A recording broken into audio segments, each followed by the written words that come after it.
senjata nuklir memang kuat, tapi kalian tahu nggak sih kalau ternyata nuklir itu bertentangan dengan hukum militer internasional? Kenapa? Simak videonya. Sebelumnya perkenalkan, saya Nindya Kamal dengan NIM 1111230147 dari Fakultas Hukum Universitas Sultan Ageng Tirtayasa. Dalam video kali ini, saya akan membuat reaction video terhadap video YouTube yang berjudul What If We Nuke a City.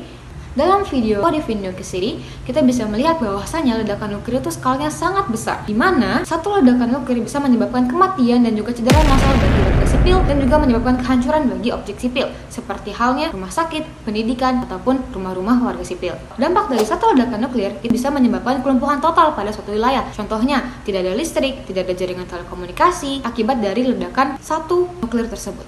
Nah, dalam hukum humanitar internasional, ada 4 prinsip yang harus dipatuhi dalam setiap konflik bersenjata. Prinsip pertama adalah Principle of Distinction atau prinsip pembedaan. Para pihak yang berperang itu, mereka harus mengetahui mana yang warga sipil dan objek sipil, serta mana yang kombatan dan sasaran militer.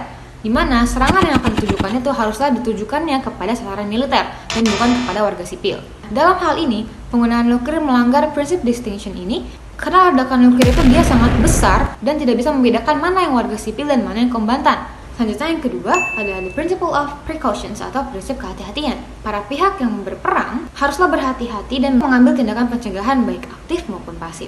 Tujuan dari adanya prinsip kehati-hatian ini adalah untuk meminimalisir kerugian yang dirasakan oleh warga sipil dan juga objek sipil. Ledakan nuklir jelas melanggar prinsip kehati-hatian ini atau the principle of precautions karena ledakan nuklir sekali dia diluncurkan tidak dapat dibatalkan dan kerugian yang ditimbulkan pun tidak dapat diminimalkan. Yang ketiga adalah the principle of proportionality atau prinsip proporsionalitas. Dalam hal ini, kerugian bagi warga sipil itu tidak boleh lebih besar daripada keuntungan militer yang diupayakan. Nah, kenapa nuklir dikatakan melanggar prinsip proporsionalitas ini? Karena kerugian yang dirasakan oleh warga sipil itu pasti lebih besar daripada keuntungan militer yang diupayakan. Ditambah dengan adanya efek jangka panjang yang dihasilkan dari radioaktif dari nuklir yang bisa menyebabkan penyakit bagi warga sipil dan menyebabkan kematian secara bertahap. Kemudian prinsip keempat adalah the principle of humanity atau prinsip kemanusiaan. Ketika ada yang berperang, maka pihak-pihak yang berperang ini mereka harus memperhatikan kemanusiaan dan mereka dilarang untuk menggunakan kekerasan yang dapat menimbulkan penderitaan yang tidak perlu. Nah, kenapa sih nuklir itu melanggar prinsip kemanusiaan? Karena dengan adanya serangan nuklir,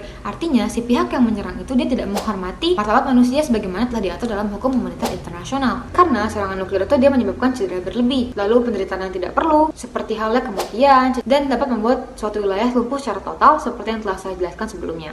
Jadi kesimpulannya, serangan nuklir itu nggak hanya berbahaya secara fisik, tapi juga melanggar prinsip-prinsip hukum humanitar internasional yang 4 tadi. Pertama ada distinction, precaution, proportionality, dan juga humanity. Terima kasih. Assalamualaikum.